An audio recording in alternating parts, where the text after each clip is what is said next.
पाकिस्तान में गुलाम हैदर ने उनके खिलाफ एफआईआर दर्ज करा दी है और सचिन के खिलाफ भी मैं कहता हूँ इसका एफआईआर कराइए।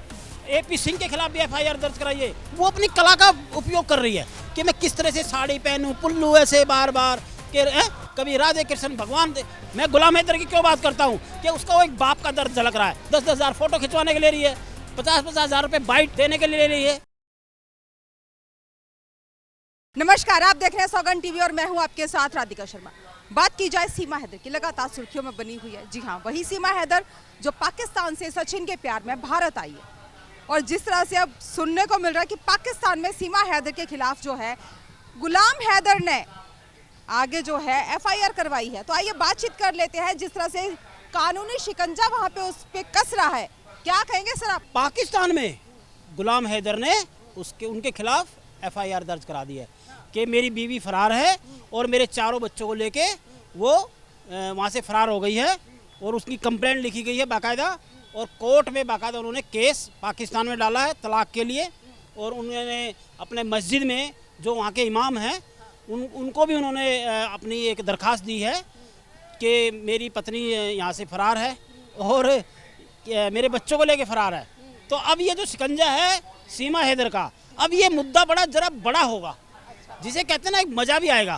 कहते हैं ना वो तो भारत में है बैठी है, अब अच्छे अच्छे चैनल है, डांस कर रही है, घर बन गया, गाड़ी अभी वो कह रहे कि जी आपके जन्मदिन पे उसने कहा, सचिन ने कहा है कि मैं आपके बर्थडे बता रही अपना जन्मदिन कि उनको 12 लाख की गाड़ी देने जा रहा है। और ये जो प्यार वाला था, जैसे मैंने कहा कि चैनल के माध्यम से ही मैं कहता हूँ कि प्यार नहीं, ये कारोबार हो गया है, इनका कारोबार ही कर रही है। और ये वहाँ भी ये कारोबार कर रही थी। इसका यूट्यूब चैनल था, अभी मैंने इसका गुलाम हैदर का चैनल देखा, उन्होंने सच में दिल से ये बोला है कि मैं भारत आ रहा हूँ और अपने वकील करके मैंने पाकिस्तान में उन्होंने इसकी एफआईआर दर्ज करा दी है और इसके खिलाफ सख्त से सख्त कार्रवाई होगी, सचिन के खिलाफ भी होगी। वहाँ से वो गई है, क्या वो अच्छा करके आई है?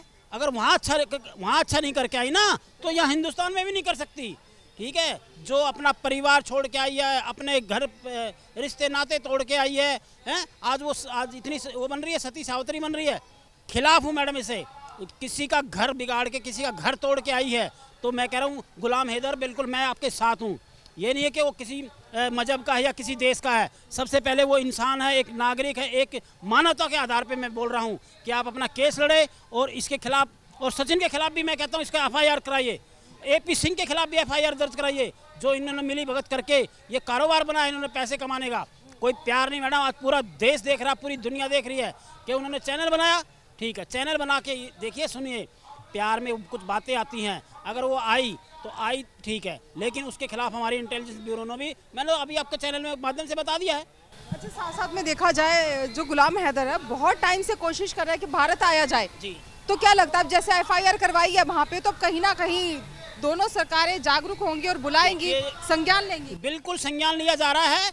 अभी आप वहाँ का कहीं चैनल उठा लीजिए, पाकिस्तान का चैनल बता रहा है कि उन्होंने गुलाम हैदर ने पूरी वो दी है। उनके वकील जो है गुलाम हैदर ने जो आपका उनका पाकिस्तान का जो वकील है, देखिए मैं उसके पाकिस्तान के मैं पक्ष में नहीं हूँ, मैं भारत का हूँ। मैं सिर्फ एक मानवता, एक किसी का घर टूटा है, एक किसी का घर, एक इंसान का घर टूटा है। मैं आपकी चैनल के माध्यम से सिर्फ यही बताता हूँ कि किसी का घर टूटा है, एक पिता अपने बच्चों से जुड़ा हुआ है, एक पिता अपने बच्चों से जुड़ा हुआ है। एक ऐसी महिला ने किया जिसने उससे बेवफा, वो एक बेवफा जिसे कहते हैं, क्या वो सचिन की हो जाएगी यहाँ? नहीं, उसको तो एक सहारा मिल गया है, एक पैसे कमाने का एक जरिया मिल गया है।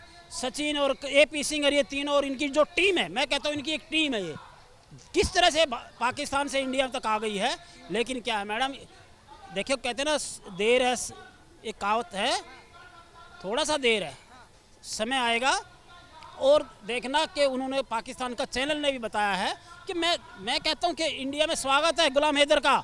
अपने बच्चों की लड़ाई लड़ और अपने बच्चों की लड़ाई लड़ेगा, उसके बच्चे मिलेंगे, ये रहेगी यहाँ शादी करेगी, समाज के बीच में शादी करेगी तो इसको भारत में मान्यता है। अन्यथा मैं पूरे देश से कहूँगा, योगी जी से भी कहूँगा, माने आपके चैनल के माध्यम से मैं अपने देश के हर नागरिक को, हर कानून को कहना चाहूँगा कि उसको इस तरह की मान्यता ना दे। तो क्या वजह है सीमा हैदर ने जो अपना घर बनवाया, कमरा बनवाया, उसमें योगी की और मोदी की फोटो लगाई है? देखिए सुनिए, देखो योगी और मोदी की फ़ोटो तो मैं कहता हूँ हर घर में लगे। मैं ये नहीं कहता कि मैं पार्टी के पक्ष में बोला हूँ, कि वो तो एक सराहनीय कार्य कर रहे हैं, देश का काम कर रहे हैं, देश को जोड़ रहे हैं, देश की ताकत है, हमारा देश चल रहा है। मैं ये नहीं कहता कि भी मैं किसी की भी सरकार हो, चाहे बीजेपी हो, कांग्रेस हो, किसी की सरकार हो, अगर कोई अच्छा काम करेगी तो हम उनके साथ हैं। ठीक है जी, हम उनके समय से दिल से साथ हैं। अगर देश चलाना जानते हो तो देश चलाइए। देश की जनता अगर चाहती है कि देश का भविष्य अच्छा होता है, हमारी माताएं बहनें सुरक्षित हैं, तो मैं कहता हूँ किसी भी पार्टी का नेता हो, कोई दिक्कत नहीं। उनकी फ़ोटो लगी है, ठीक है, उन्होंने लगाई, अच्छी बात है, फ़ोटो लगाओ, किसी की भी लगाओ। इस नज़र से देखा जा रहा है कि नागरिकता चाहिए तो कहीं ना कहीं इसलिए फोटो लगाई। देखिए वो बिल्कुल नौटंकी है। वो जितना नाटक कर रही है मैडम, देखिए एक कला होती है हर इंसान के अंदर, आप में भी, मुझ में एक कला होती है। वो अपनी कला का उपयोग कर रही है कि मैं किस तरह से साड़ी पहनूं, पुल्लू ऐसे बार बार के कभी राधे कृष्ण भगवान दे। मैं कहता हूँ चल अच्छा कर रही है, लेकिन मैडम ये नौटंकी उसकी चलने वाली नहीं है। ये कानून का शिकंजा है, देश की बात है, देश से किसी अनजान देश से आई है।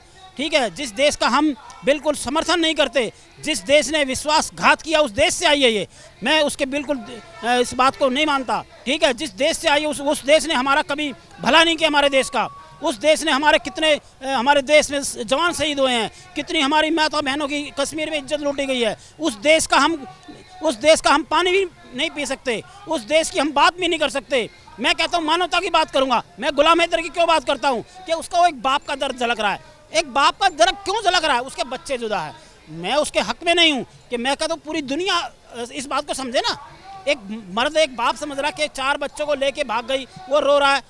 मैं तो अपना कहता हूँ कोर्ट में केस कर, लड़ाई लड़ और अपने बच्चों को लेके जा, अपने बच्चों का भविष्य देख। भविष्य हमारे हिंदुस्तान से बढ़िया कहीं नहीं है। लेकिन वो जो बाप बैठा है मैडम, सऊदी अरब में है, पाकिस्तान में उसने FIR दर्ज करा दी है। उन्होंने बाकायदा इसका नाम लिखा गया है, सचिन का नाम लिखवाया है, और क्या नाम उनका AP सिंह का नाम लिखाया है। ठीक है कि जी मेरी पत्नी, ठीक है, उन्होंने मस्जिद में भी लिखवाया है कि मेरी 4 बच्चे मेरे लापता की उन्होंने रिपोर्ट दर्ज कराई है, और एक मस्जिद में भी लिखाया है।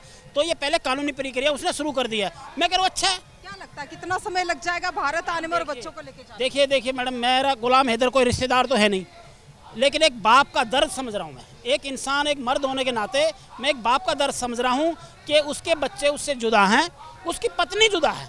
एक पत्नी जब शादी होती है ना मैडम, एक चीज़ बताते तो आपको, जब शादी होती है तो पति जो मर्द होता है ना, वो अपनी पत्नी को, अपने परिवार को बनाने के लिए जी तोड़ मेहनत करता है। फौज में भी जाते हैं, 1-1 साल फौज में रहते हैं, अमेरिका भी चले जाते हैं, कई सालों तक नहीं आते। क्या वो घर नहीं बसते? ठीक है, और मतलब अगर इस तरह से अगर वो बाहर चला जाए और उसकी बीवी को मौका मिल जाए और वो लेके फरार हो जाए, तो क्या उसके दर्द पे क्या बीतेगी? देखा जाए भारत में जो लड़कियां हैं, जो महिलाएं हैं, उस पर भी कहीं ना कहीं इसका गलत प्रभाव पड़ सकता है। देखिए गलत प्रभाव तो पड़ा है, मैंने आपके चैनल के माध्यम से बताया था। आज मैं कहता हूँ गुलाम हैदर की और किस तरह की जो सीमा हैदर की अगर कोई महिला, हमारे देश की महिला, क्या पूरी दुनिया की महिला ये सोचे कि अपने पति को छोड़ो, प्यार में अंधी हो जाओ और अपने 4 बच्चों को लेके फरार हो जाओ। जिसको 8,000 रुपये जिसकी तनख्वाह नहीं थी, उसकी, सचिन की, मेरे देश का है, मेरे भारत का है, मैं मानता हूँ मेरा भाई है, लेकिन यार कैसा रिश्ता बनाया? अरे प्यार तो झलकता ही नहीं। कुछ जैसे जैसे देख रहे हैं घर बन रहा, मैं उसका ये नहीं कह रहा भैया पैसा कमा, मैं तो पैसा कमाना सबका हक है, ठीक है, कैसे भी कमा रहा है जैसे ठीक है, लेकिन ये इन्होंने एक गेम खेली है, देश में आके गेम खेली मैडम। और क्या है, ये गेम इनकी पास हो गई है, जिसे कहते हैं ना अमिताभ बच्चन कौन बनेगा करोड़पति में भैया, ठीक है, कौन बनेगा करोड़? कौन बना? अरे मैडम ये कौन बना करोड़पति में तो जा नहीं सकती, क्योंकि घर में ही खेल रही है ना? ये अरे मैडम तो क्यों जाने, क्या जरूरत है? लाखों, इसलिए 8-10 चैनल हो गए, हर रोज 1 मिलियन के इसको फॉलो, इसके व्यूज आ रहे हैं, ठीक है, क्या दिक्कत है? सिल्वर बटन मिल गया है, कभी गोल्डन में मिल जाएगा, कभी साड़ियाँ आ रही है, कभी चैन आ रही है, कभी 10-10 हज़ार फोटो खिंचवाने के ले रही है, 50-50 हज़ार रुपये बाइट देने के लिए ले रही है। चैनल वाले से पूछो ना अपने, आपके चैनल वाले चलो फ्री करा दो, मैं मान जाऊंगा। पहले कहती है AP सिंह उसका PA बना हुआ है भाई, वो सचिन बना हुआ है, उन्होंने रख लिया ना कि भाई पहले पैसे लो, ठीक है, फिर बाइट देना। तो मैडम ये धंधा नहीं तो क्या है? मेरे मित्र बहुत हैं चैनल वाले, खुद उन्होंने कहा जी पैसे मांगे, तो मैडम ये धंधा नहीं तो क्या कर रही है? ये प्यार जता रही है, ऐसा प्यार बिल्कुल नहीं है। ऐसी महिला के मैं बिल्कुल खिलाफ हूँ और मैं कहता हूँ गुलाम हैदर आए, अपने बच्चों की लड़ाई लड़े और सुनो और अपने बच्चों को लेके जाए। अपने बच्चों को लेकर जाओ। जिस तरह से देखा जा रहा है कि वाकई में प्यार में आई थी, लेकिन कहीं ना कहीं वो प्यार कारोबार में तब्दील हो गया है। जिस तरह से हर एक बाइट देने का, जैसे बताया गया कि पैसे लेते हैं और हर चीज़ के लिए वो कमाई का जरिया ढूंढ रही हैं। क्या लगता है सीमा हैदर क्या लंबे समय तक भारत में टिक पाएंगी? आपकी क्या राय, अपनी राय हमारे साथ जरूर साझा करें। इन्हीं सब खबरों के लिए जुड़े रहिए हमारे साथ, देखते रहिए सौगंध टीवी। कैमरामैन किशन के साथ राधिका शर्मा। आप देख रहे हैं सौगंध टीवी। सौगंध वतन की।